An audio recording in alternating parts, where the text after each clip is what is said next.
2026 acabou de ficar ainda pior para a Rússia. Este seria o ano da queda de Donbass. A Ucrânia acabaria obrigada a negociar a paz com Putin em vantagem e, com alguma sorte, os Estados Unidos continuariam convencidos de que o colapso da Ucrânia era inevitável.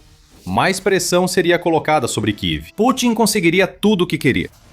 7 meses fazem toda a diferença. O ano não chegou nem perto do que Putin planejou. Se você achava que 2026 já estava ruim para a Rússia, os Estados Unidos acabaram de piorar ainda mais a situação. O que a Rússia mais temia que os Estados Unidos fizessem aconteceu. E para piorar para Putin, talvez estejamos vendo um novo começo nas relações entre Estados Unidos e Ucrânia.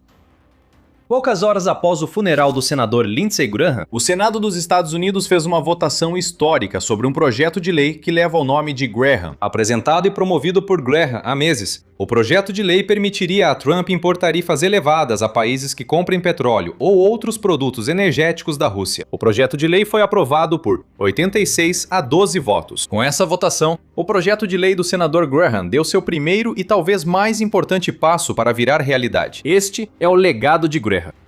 Há anos, ele é um dos principais defensores da Ucrânia no Senado. Insistia para que Trump fizesse mais, pois sabia do prejuízo à Ucrânia ao permitir que a Rússia lucrasse bilhões com sua frota fantasma de petróleo.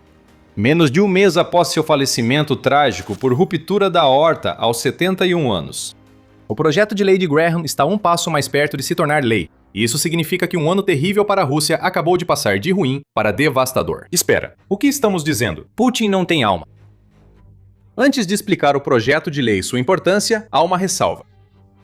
Passar pelo Senado é só o primeiro passo. Ainda restam outras etapas. Euromaidan Press afirma que a votação inicial foi em parte simbólica. O Senado deve entrar em recesso em 7 de agosto e só voltar um mês depois. Outras votações ainda devem ocorrer no Senado antes da aprovação formal do projeto, que também precisa passar pela Câmara dos Representantes, em recesso até 31 de agosto. A Câmara já aprovou o projeto de lei parecido com o que passou na primeira etapa no Senado. Isso é tanto uma boa quanto uma má notícia. Pelo lado positivo, mostra que há um claro interesse na Câmara em punir a Rússia. No entanto, podem ocorrer atrasos, pois as duas versões do projeto de lei devem ser conciliadas. Então, as tarifas não vão entrar em vigor imediatamente. No entanto, elas parecem ser praticamente inevitáveis neste momento. O político diz que o projeto de lei de Graham já tem 62 coautores e que há uma ampla expectativa de que ele seja aprovado na votação da Câmara Alta que está por vir. Isso levaria o projeto a ser apresentado na Câmara dos Representantes, onde parece provável que alguma versão dele seja aprovada. Complicando um pouco as coisas, também parece haver alguma confusão sobre a escala das tarifas que o projeto permitirá que Trump implemente contra a Rússia. No relatório sobre a aprovação inicial do projeto, a Euromaidan Press diz que Trump pode impor tarifas de até 500%. Isso sugere que o projeto foi aprovado em sua forma original, conforme escrito por Graham e pelo senador democrata Richard Blumenthal. O The Guardian traz mais detalhes. O jornal cita o democrata de Vermont, Peter Welch, que diz: primeiro, impõe tarifas a critério do executivo de até 100% sobre os 5 maiores compradores de petróleo e gás russos. Segundo, permite ao executivo impor tarifas de 100% sobre os 5 principais países que facilitam a evasão de sanções ao petróleo russo. Não só os compradores, mas também os facilitadores são afetados. Tudo isso é um pouco confuso, mas a confusão dos números é esclarecida por uma reportagem da United 1924, de 28 de julho, que diz que tanto 500% quanto 100% são números corretos. Como? O projeto de lei de Graham autoriza Trump a impor tarifa básica de 500% sobre todas as importações russas para os Estados Unidos, junto com a tarifa de 100%, contra os 5 maiores compradores de petróleo russo que Welch menciona. Então, é um projeto de lei que representa uma ameaça dupla. A Rússia terá que pagar muito mais por qualquer produto que exportar para os Estados Unidos, o que é uma medida um tanto simbólica, já que as importações dos Estados Unidos da Rússia totalizaram apenas 3,8 bilhões em 2025. A tarifa de 500% é um duro golpe para Putin ao tentar normalizar relações comerciais com os Estados Unidos. Será aplicada a tarifa de 100% aos países que comprarem petróleo russo. E com isso, Putin acabou de levar um golpe tão forte que até ele deve perceber agora que os Estados Unidos não estão do lado da Rússia. Esse é o maior exemplo de apoio à Ucrânia no Senado que vimos desde que Trump se tornou presidente. E isso reforça o aquecimento das relações entre os Estados Unidos e a Ucrânia após 19 meses tumultuados. Então temos o básico. O projeto de lei foi aprovado, um marco importante com grande apoio. Isso permite que Trump imponha tarifas. Como o projeto de lei de Graham funcionará na prática, caso supere os obstáculos restantes? Esse projeto de lei não sanciona diretamente a Rússia. Pode-se dizer que os Estados Unidos não precisam fazer isso. Desde a invasão de Putin, Estados Unidos, União Europeia, Canadá, Reino Unido e outros implementaram 23.960 sanções contra a Rússia. Os Estados Unidos lideram em termos do número absoluto de sanções que aprovaram, com 6.441 desde o início da guerra e 7.392, quando incluímos as sanções impostas antes da invasão em larga escala. Esse novo projeto de lei visa punir quem permitiu que Putin mantivesse sua máquina de guerra com compras bilionárias de petróleo e gás russos. Na prática, são sanções secundárias. Com esse tipo de sanção, os Estados Unidos punem a Rússia indiretamente, ao impor tarifas a países que negociam diretamente com ela. A intenção é obrigar os compradores de petróleo russo a uma escolha difícil. Eles seguem comprando petróleo russo, mesmo sabendo que isso prejudica as relações com os Estados Unidos? Ou cedem à pressão dos Estados Unidos e deixam de comprar, o que implica gastar mais com petróleo, mas ter uma relação comercial mais saudável com os Estados Unidos? A decisão será baseada no custo-benefício para 5 nações.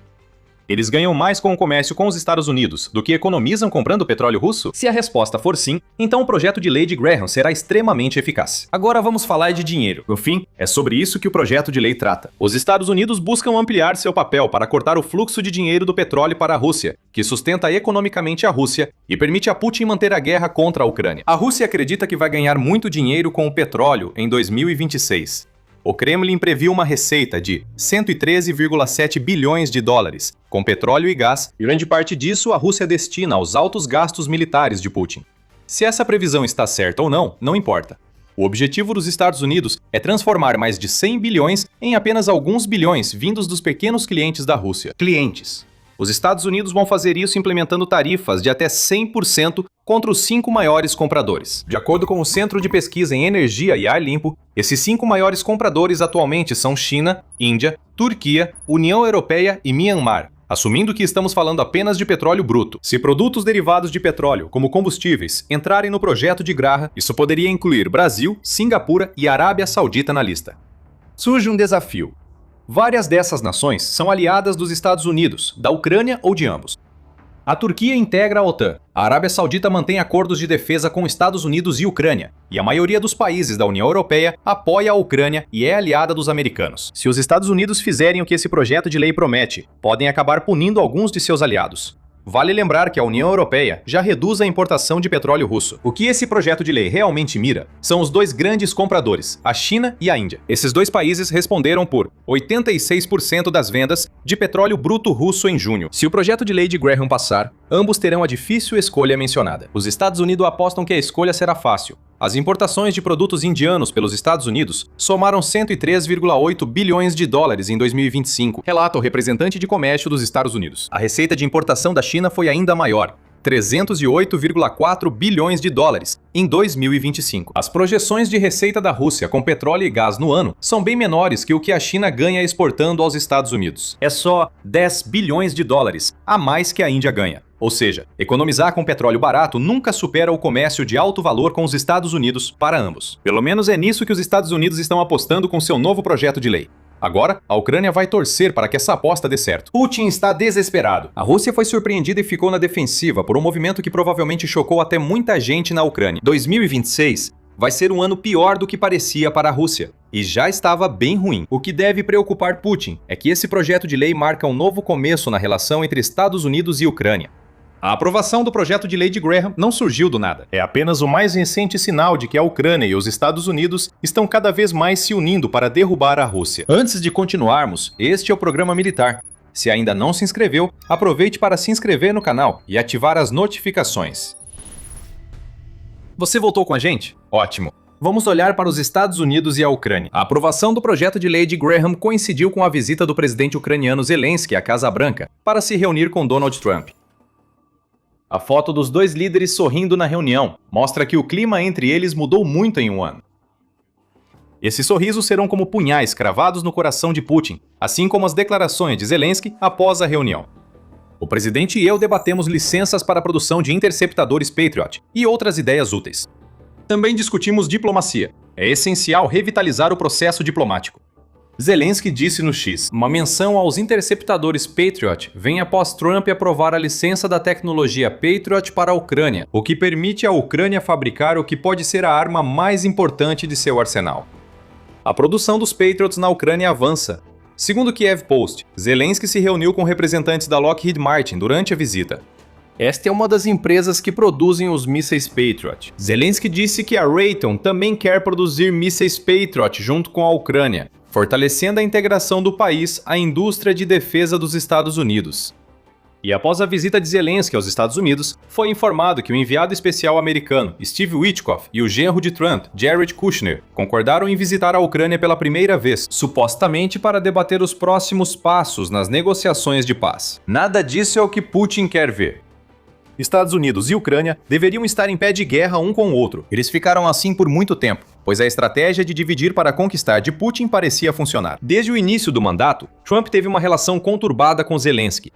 Em fevereiro de 2025, a agora infame e desastrosa visita de Zelensky à Casa Branca fez seu relacionamento com Trump quase implodir. Logo após, os Estados Unidos suspenderam a ajuda militar e o compartilhamento de inteligência com a Ucrânia, embora tenha reativado ambos relativamente rápido. Desde então, temos vivido uma montanha-russa com esses dois líderes. Em vários momentos, Trump chamou Zelensky de ditador. Ele incentivou a Ucrânia a ceder território vital à Rússia. Trump também se reuniu presencialmente e por telefone com Putin. Todas prejudicaram a Ucrânia, mas 2026 marcou uma reviravolta. Em junho, Trump chamou Zelensky de corajoso. Depois, Trump elogiou a estratégia de longo alcance da Ucrânia. Agora vemos grandes projetos de lei aprovados e licenças Patriot acordadas. Licenças Patriot concedidas e laços diplomáticos mais fortes do que nunca. Os sorrisos dizem tudo.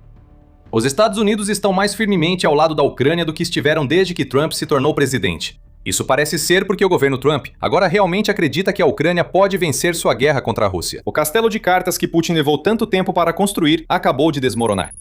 Agora, o líder da Rússia só pode assistir e torcer. O projeto de lei que ameaça a principal fonte de renda da Rússia já foi aprovado na primeira etapa no Senado. Ele certamente passará pelas próximas etapas. Vamos encarar. Trump adora impor tarifas.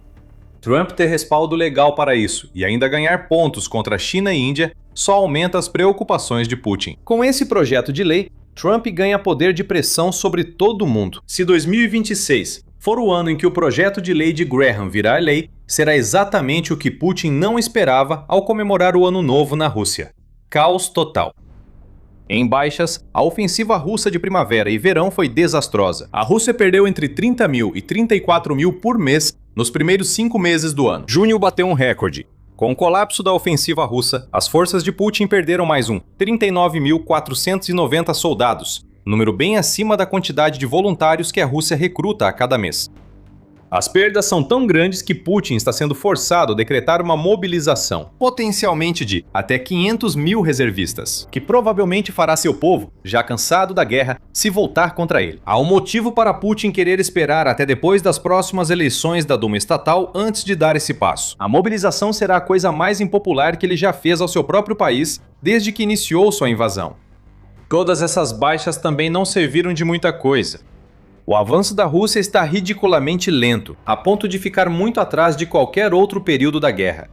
Em 3 de julho, a Al Jazeera afirmou que a Rússia levaria mais 14 anos apenas para conquistar Donetsk. Se suas forças continuarem com o ritmo lento de avanço de junho, que foi de apenas 1,03 km² por dia. Os números pioram ainda mais na análise anual. De acordo com o Instituto para o Estudo da Guerra, o período entre dezembro de 2025 e maio de 2026 representou para a Rússia um ganho territorial líquido de apenas 40,64 km². Isso representa apenas 7,87% dos 515,84 km² que a Rússia conquistou no mesmo período do ano anterior. A Ucrânia foi fundamental nesses números, iniciando contra-ataques em fevereiro que resultaram na liberação de mais de 600 km². Então, os soldados da Rússia estão morrendo em números recordes e não tem nada a mostrar em troca. Como dissemos, ano ruim. E só piora quanto mais de perto você olha. A Crimeia está sendo isolada por ataques de médio alcance nos territórios ocupados e contra navios da Frota Sombra no Mar Negro e Mar de Azov. Putin usa o controle da península para mostrar a Rússia como dominante sobre a Ucrânia. O controle enfraquece. A Crimeia está mais perto da libertação do que nunca, e a Ucrânia nem precisou lançar uma contra-invasão. A península enfrenta crise de combustível devido aos ataques da Ucrânia. E esse problema se espalhou por quase toda a Rússia. Postos de gasolina estão fechando. As filas nos que ainda estão abertos chegam a quilômetros de extensão. A Ucrânia realizou ataques de longo alcance com maestria contra refinarias russas. A produção de combustível russa caiu 40%. O Kremlin precisou impor restrições à exportação para proteger o abastecimento interno. A Ucrânia diversifica alvos em ataques de longo alcance como nunca antes. Além de alvos militares e refinarias, a Ucrânia também destrói depósitos da Wildberries, maior varejista online da Rússia. A plataforma ficou conhecida por hospedar equipamentos militares, drones e componentes de uso duplo, que poderiam ser usados por soldados russos. Putin foi exposto por esses ataques e não consegue proteger os locais que a Ucrânia segue atacando, o que o povo russo percebe. Além disso, há o projeto de lei de Graham, o prego final no caixão que a Ucrânia fez para a Rússia. Putin está ficando desesperado, já que está mais claro do que nunca que todas as suas tentativas de enfraquecer o apoio à Ucrânia, tanto dos Estados Unidos quanto do Ocidente em geral, fracassaram. Ele só consegue afirmar de forma patética que a Ucrânia vai cair. Em 26 de julho, Putin esbravejou: "Tenho certeza de que mais cedo ou mais tarde, a Ucrânia perderá essas terras ocidentais, antigas da Polônia, Hungria e Romênia. Talvez não amanhã. Não depois de amanhã. Em 1 ano ou 2, 10 anos ou 15. Mas tudo, com o tempo, volta ao seu lugar." Esses são os desabafos de um homem que se recusa a aceitar a realidade. A Rússia não vai ficar mais forte. A guerra de Putin deixou a Rússia mais fraca do que há 5 anos. Putin perdeu a vantagem e a influência sobre os Estados Unidos, enquanto a Ucrânia se integra ainda mais aos mecanismos de defesa ocidentais. As dificuldades financeiras aumentarão se o projeto de lei de Graham passar pela próxima votação no Senado e pela Câmara. Putin está sob pressão, e sua única resposta é mentir descaradamente sobre a toda-poderosa e conquistadora Rússia. Sua falsa história não vai te salvar agora, Putin.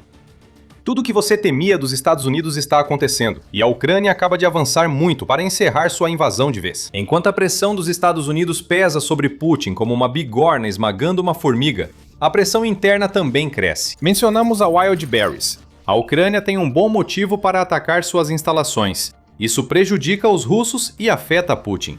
Se quiser entender melhor, temos um vídeo ideal para você assistir depois. Antes de sair, inscreva-se no canal, ative as notificações e não perca as novidades do programa militar. Obrigado por assistir.